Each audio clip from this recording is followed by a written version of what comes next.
apa kerajaan tidak memastikan buat guideline. Saya tahu kerajaan ada guideline untuk foreign hypermarket, kena pasti ada barang IKS, PKS, tapi tak banyak dia masukkan.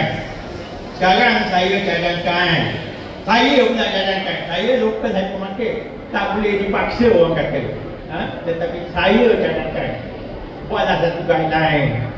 Bermulalah semua supermarket, hypermarket, convenience shop yang macam besar ni, tak apa yang kecil tu tak payah, yang macam besar, chain store, pastikan mereka kena masuk barang IKS dan PKS.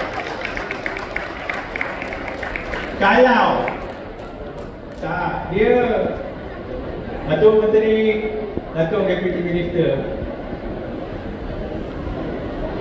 dia satu aja tu. Minta maaf lah saya kena buat depan-depan ni. Bukan kita sebetulnya tak perlu apa-apa guideline. Menteri bagi tahu saja. Kalau dia tak buat, yang bulan-bulan pergi Sarah tu, keluarkan mai kasih punya terminal daripada kedai tu.